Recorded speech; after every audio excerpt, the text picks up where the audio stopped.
Long time no see. Uh, Ghostface.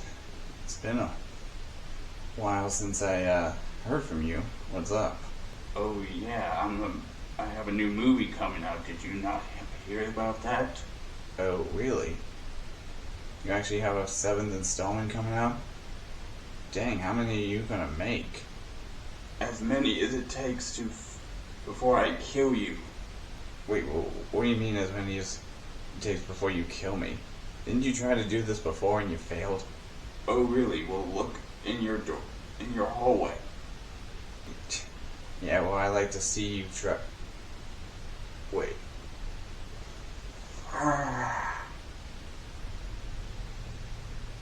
Oh.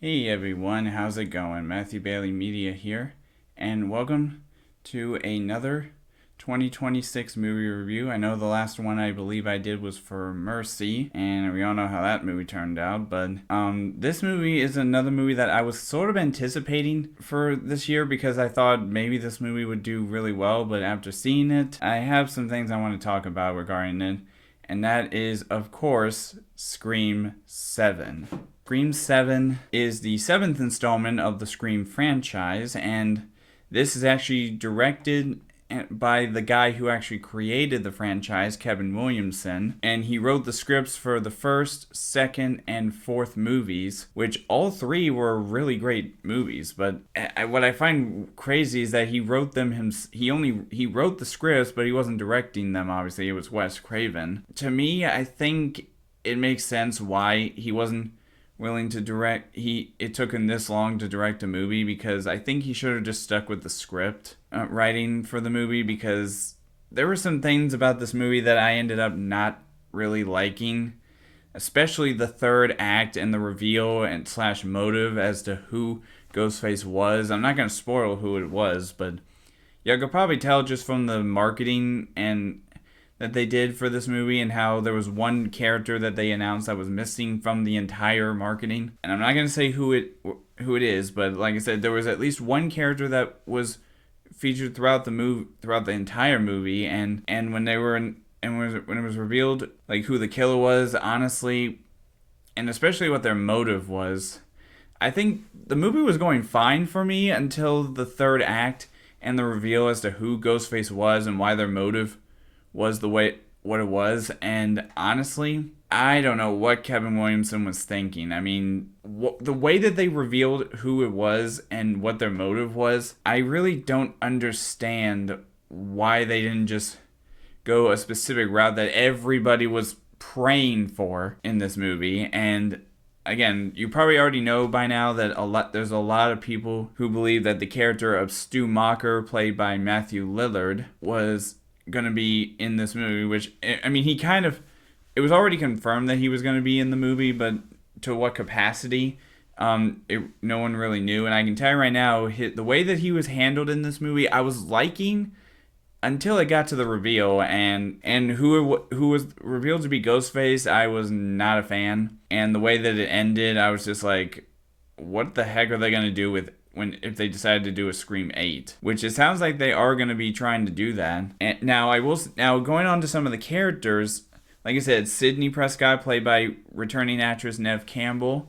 She, I thought, was really good. You also have Isabel May playing her oldest daughter, Tatum Riley, or not Tatum Riley. That was the name of her best friend from the first movie, but Tatum Evans is what her full name is. And the reason why Sydney's last name is actually now Sydney Evans, not Sidney Prescott, because she was trying to like hide from this whole thing, and they even sort of address why she wasn't in Scream 6, and especially with what happened to Gail and Chad and Mindy in that movie, which all three of them also show up. Now, Chad and Mindy, I know they're part of the Core 4, which a lot of people got drawn to in the last two films. I mean, of course, the unfortunate situation regarding Melissa Barrera and Jenna Ortega not being in this movie. I mean, I think Jenna Ortega was mainly because she was having scheduling conflicts for Wednesday season 2 and Beetlejuice 2,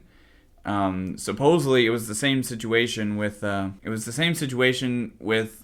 or not really the same situation, but there was a situation with Melissa Barrera where she was unfortunately fired for something that was completely political, and I don't understand why she was fired for it, but it was really Spyglass's fault that happened. And I think that's what kind of hurt the movie in a way. And plus, I mean, the guy who was originally attached to direct the movie, Christopher Langdon, who apparently has done some great horror films, or whatever, at least according to my friend Matthew Davis Media. I feel a lot of people are saying that if he had stayed on as the director, it probably would have been a whole lot better if he had just stuck with, if Kevin Williamson had just wrote the script and did all this stuff. I guarantee you Christopher Landon probably would have done a better job. I can see why this is only Kevin Williamson's second movie that he's directed in his entire life, and I can kind of see why it didn't really work out. So if they do decide to do a Scream 8, they really just need to have Kevin Williamson stick to the script writing and just have somebody else direct it, like an iconic horror director. Like, you know who I think would actually do pretty well, aside if they can't get Christopher Langdon? If there's one horror director I think I could see maybe coming in, it's Sam Raimi. He's the only other, him and Scott Derrickson, they're the only two other horror directors I could maybe see taking over the role of director if they would be up for it. But with the way Kevin Williamson directed this movie, I gotta say, I was not a fan of especially the third act. Everything was fine for me until the third act. That's what truly got me unhooked from this movie, with the motive and who the Ghostface killers were, and I just thought it was kind of weird. Like I said, I severely hope that if this movie does well enough to where it makes enough money to where they can do Scream 8, they should get somebody else to direct it besides Kevin Williamson, and just have Kevin Williamson write the script or whatever, and make it a lot easier that way. And I hope they get a good enough director. But for now, let me give you my rating of the movie. So, for my rating of Scream 7, like I said, it wasn't a great film. I mean, I definitely think it was better than Scream 3, for sure, and that's the only other movie in the franchise that I didn't really like. But for this movie, I'm gonna give it a 3 out of 5. Yep, 3 out of 5, so not that great. You may end up seeing it on my worst films of the year list, possibly, when the end of the year is up. I gotta say, I was a little disappointed with how this movie ended, but I will say I still think it was a little bit better than how they did Scream 3. And honestly, I will say that the killer reveal in Scream 3 was, even though that one made more sense, I still think that the way that they handled Sidney in the movie was bad compared to this one. So that's my thoughts on this movie. So anyways, that's all for now in this movie review, and I will see all of you guys in the next video.